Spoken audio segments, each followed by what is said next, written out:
Olá pessoal, tudo bom com vocês? Eu me chamo Marlon Rodrigues da Silva, sou estudante da Universidade Federal de Pernambuco, do curso de Licenciatura em Ciências Biológicas. Atualmente estou no meu segundo período, pagando uma cadeira chamada de Embriologia com a professora doutora Fernanda. Eu irei falar um pouco para vocês sobre espermatogênese, ovulogênese e fecundação. Para início, eu queria falar um pouco para vocês da espermatogênese, que é a formação do gameta masculino, ou seja, o espermatozoide. Esse processo ocorre no testículo, então nada mais da minha primeira maquete eu tentar fazer um testículo para vocês e explicar todas as etapas que acontecem nesse processo de espermatogênese. Os materiais utilizados foram isopor, papelão, tinta e massa de modelar. Esse processo ele ocorre especialmente num local chamado de túbulos seminíferos. A espermatogênese ela é dividida em 3 etapas: a espermatogênica, a espermatocítica e a espermatídica.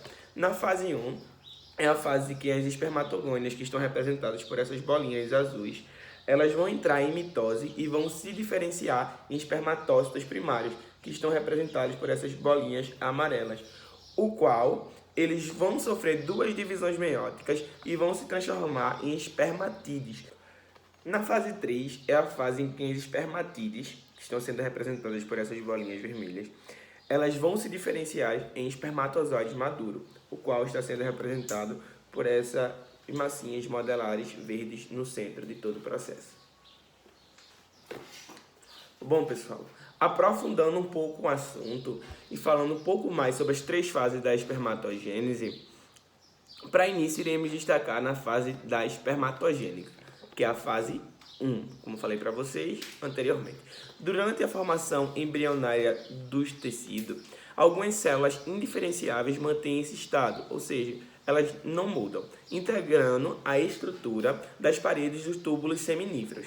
São elas as células germinativas primordiais. Cada célula primordial irá se dividir mitoticamente e constituirá em células chamadas de espermatogônias, que estão representadas pelas bolinhas azuis. Só para trazer um aprofundamento maior sobre essas espermatogônias, elas são divididas em 3. São elas a pálida, a do tipo A e as espermatogônias do tipo B. Bom, pessoal, logo após a primeira fase, que é a espermatogênica, entramos na segunda fase, que é a fase da espermacítica, que é onde as divisões mitóticas das espermatogônias são do tipo B. Como eu falei anteriormente para vocês, as espermatogônias elas existem de alguns tipos, a pálida do tipo A do tipo B. Nesse processo, especialmente, acontece com as espermatogônias do tipo B, que produz espermatócitos primários, que replicam seu DNA e entram na meiose 1. Vale ressaltar que cada espermatócito primário ele possui o dobro de cromossomos e o dobro de DNA. E a meiose irá resultar exatamente nessa quantidade de cromossomos e DNA. Logo, as células que serão originadas após a primeira divisão meiótica, elas são chamadas de espermatócitos secundários, que por sua vez, esses espermatócitos secundários vão entrar na segunda divisão meiótica, sem sintetizar um novo DNA, e vão formar espermatóides haploides, cada um contendo 23 cromossomos. E assim, chegamos ao fim da segunda fase da espermatogênese, que é a fase espermatocítica. E entramos na última fase da espermatogênese, que é a fase espermatídica, que é onde as espermatídeos formadas, elas passam por um extenso remodelamento celular, que vão se diferenciando em espermatozoide maduro. Vale lembrar que esse processo ele ocorre em 4 etapas. Bom, pessoal, a primeira etapa é a etapa de Golgi, que é onde atuam os grânulos pró-acrossômicos, que são ricos em glicoproteínas. Também a vesícula acrossômica e a importante atuação dos centríolos, que vão constituir o axoma da cauda dos espermatozoides. A segunda fase é a fase de capuz, que é caracterizado pelo fato da vesícula acrossômica detalhar sobre a metade anterior do núcleo, remodelando e formando um capuz acrossômico. Bom, pessoal, na fase 3, que é a fase acrossômica, atua o núcleo, que se torna mais alongado, ou seja, ele cresce, os centríolos, que formam o flagelo, e as mitocôndrias, que se acumulam na porção proximal do flagelo, onde são gerados os movimentos dos espermatozoides. Bom, pessoal, e assim entramos na última fase, que é a fase de maturação, onde as espermatídeas elas reduzem o excesso do citoplasma, as células de Sertoli, que estão representadas por essas massinhas marrons, elas fagocitam esse excesso do citoplasma e as espermatídeas não mais interligadas a algumas células, elas são liberadas e agora passam a ter o formato de espermatozoide. Lembrando, o espermatozoide, que estão representados por essas massinhas verdes, eles são formados por cauda, peça intermediária, peça principal e peça terminal. E assim, pessoal, terminamos o primeiro processo de espermatogênese. Espero que vocês tenham gostado e tenham entendido um pouco sobre esse processo. Obrigado. Bom, pessoal, dando continuidade ao nosso trabalho, irei falar um pouco para vocês agora sobre o processo de ovogênese, no qual dá origem ao gameta feminino. Para isso, eu fiz uma representação de um ovário e com isso irei explicar para vocês todo esse processo. Tudo começa quando as células germinativas primordiais, elas migram do saco e vão em direção às gônadas, onde se começam a dividir mitodicamente e se transformarem em ovogônias. Com alguns meses de vida, sendo mais específico, ao terceiro mês de vida, as ovogônias elas entram na primeira divisão meiótica e para na fase de prófase, passando a ser chamado de ovócito primário.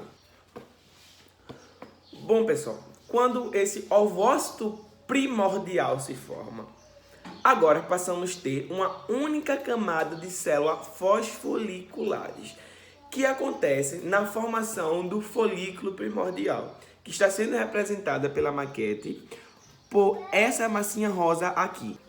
Bom, pessoal, quando esse folículo primordial se forma, agora passamos a ter uma única camada de células fosfoliculares. E acontece a formação do folículo primordial, que está sendo representado por essas massinhas rosas, por esses pontos brancos no meio. Com isso, essas células irão entrar em divisão mitótica, ou seja, consequentemente, essas células irão se dividir.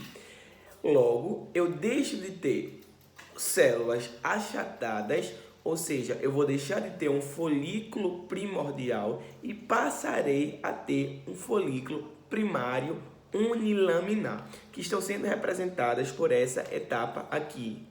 Bom, pessoal, com isso as células foliculares elas começam a se dividir, porque a divisão mitótica ela vai acontecer até o fim desse processo.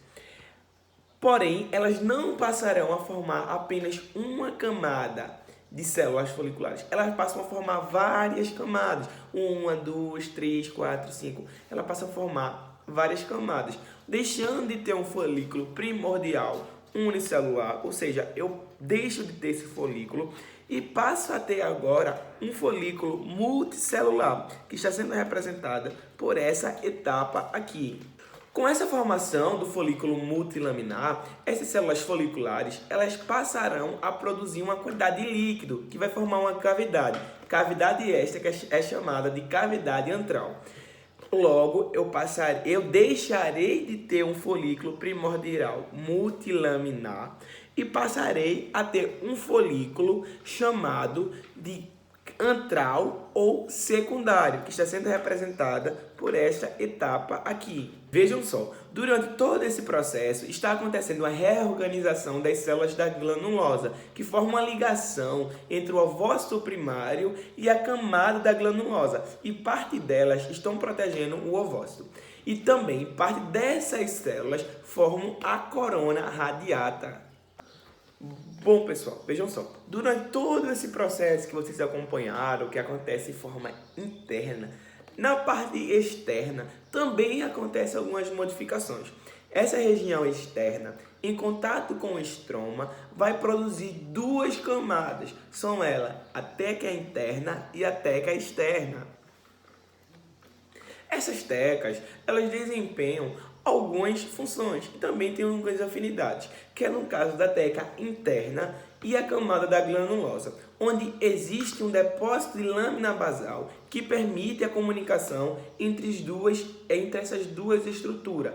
A teca interna, por sua vez, não possui uma função definitiva, mas a teca interna ela desempenha uma função endócrina, ou seja, uma função desempenhada a hormônios, que tem a capacidade de se transformar em androstenediona, onde atravessa a lâmina basal e vai direto à camada da granulosa, que por sua vez vai produzir uma enzima que é chamada de enzima da aromatase, que é responsável por transformar androstenediona em estrógeno. Bom, pessoal, quando temos as duas tecas formadas, a cavidade antral, a corona da radiata, a zona pelúcida, o ovócito primários e os óforos, toda essa estrutura a qual eu falei, elas passam a ser chamadas de folículo de Graafi, ou seja, é quando eles estão prontos para ser ovulados. Esse processo está representado por essa parte aqui, ó, na maquete. Logo após esse folículo de Graafi, as únicas partes que vai sair do ovário e vai ser capturado pela tuba uterina são corona radiata, zona pelúcida e ovócito secundário. O resto não sai do ovário. Eles se juntam novamente, ou seja, eles se agrupam e formam uma grânula endócrina, que é chamada de corpo lúteo. E caso esse óvulo não seja fecundado, todo esse processo vai sair por forma da menstruação.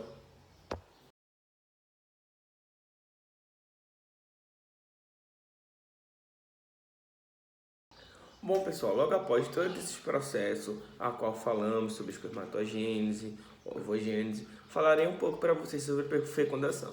Ao contrário do que eu fiz nos outros, onde eu comecei falando um pouco para vocês da maquete, fui falando, apontando, esse aqui eu irei falar todo o processo e logo após eu irei explicar um pouco a maquete.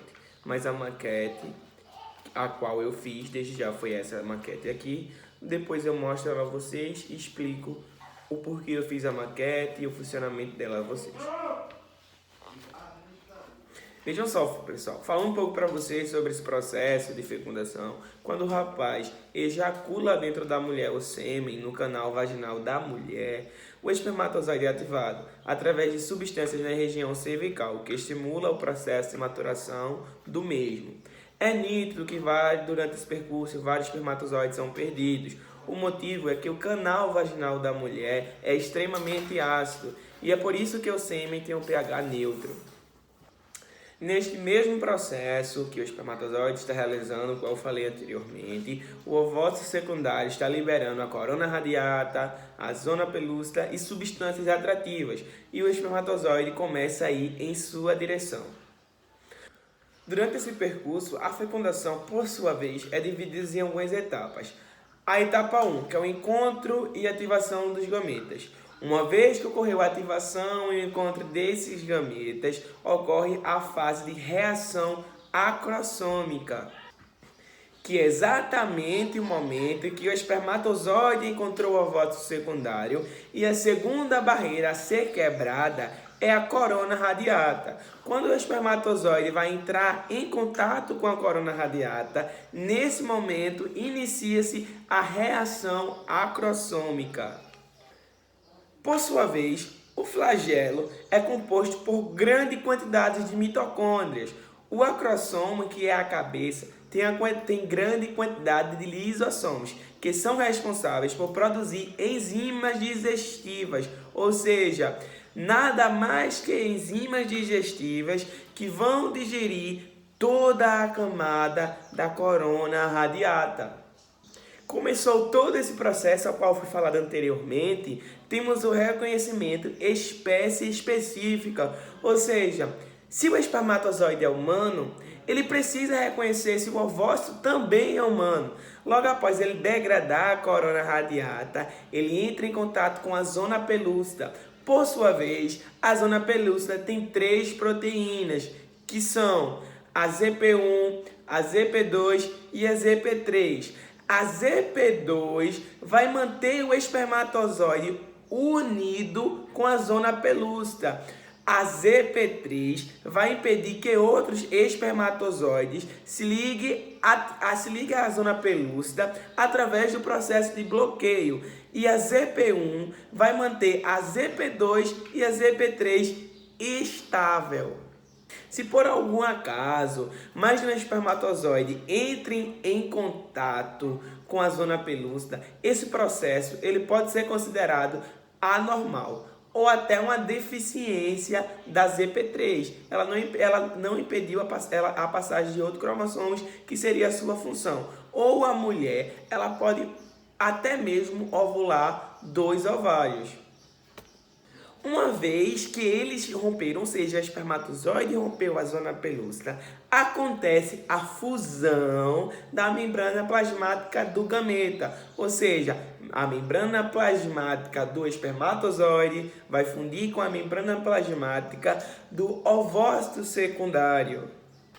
Quando o espermatozoide ele ultrapassa a zona pelúcida e chega próximo ao ovócito secundário, que por sua vez termina sua divisão meiótica, as membranas plasmáticas deles vão se unir por meio de proteínas, que é a proteína integrina CD9 e a proteína enzima. São proteínas que vão conectar as membranas plasmáticas do óvulo, que termina a meiose 2, com a membrana plasmática do espermatozoide. Uma vez que eles se fundiram, ou seja, uma vez que eles se conectaram, o próximo passo é a ativação do metabolismo adormecido, que é o óvulo, que vai acontecer a função do pronúcleo, que nada mais é que o material genético. Dando continuidade, o espermatozoide já é uma célula haploide e o ovócito, quando ele vai terminar a divisão meiótica, no final vamos ter 2 células com afinidade reduzida de cromossomos. Ou seja, vamos ter 2 células N igual a 23. Por sua vez, o espermatozoide não pode fecundar as 2 células. Uma vai ser degenerada e a outra vai virar o pronúcleo. Por fim, com a membrana plasmática do espermatozoide e a membrana plasmática do óvulo se fundindo, se conectando através de proteínas, o material genético de ambos vai se fundir. E aí sim chegamos a um espermatozoide N igual a 23 e o óvulo igual a N igual a 23, formando uma única célula chamada 2N igual a 46, de 2 indivíduos haploides, formando um único indivíduo diploide, tendo agora uma única célula chamada de zigoto. Bom pessoal, falando um pouco sobre a minha maquete, os materiais utilizados foram massa de biscuit, cola de porcelana fria, a qual eu não encontrei, então eu fiz com cola de isopor, porém não deu a mesma flexibilidade da massa. Foi utilizado massinha de modelar e tinta. Essa maquete é para fazer uma representação do óvulo no momento da fecundação. Em laranja, eu coloquei o laranja para exemplificar o espermatozoide. Em azul escuro, eu coloquei o lado externo do óvulo. Em branco, o lado interno desse óvulo. Em verde, o pronúcleo, que, como eu já disse a vocês, qual seria a função dele, que é onde fica o material genético. E em preto, eu coloquei, para exemplificar, o espermatozoide que penetrou o gameta feminino. E azul escuro também, já que eu não tinha um azul claro, e com o vermelho, eu coloquei o corpúsculo polar. Essa foi minha maquete para exemplificar esse processo de fecundação. Bom pessoal, espero que vocês tenham gostado desse vídeo e tenham entendido um pouco sobre o processo de espermatogênese, ovogênese e fecundação. Um processo muito importante para que vocês possam aprender um pouco sobre eles. Até a próxima. Tchau, tchau.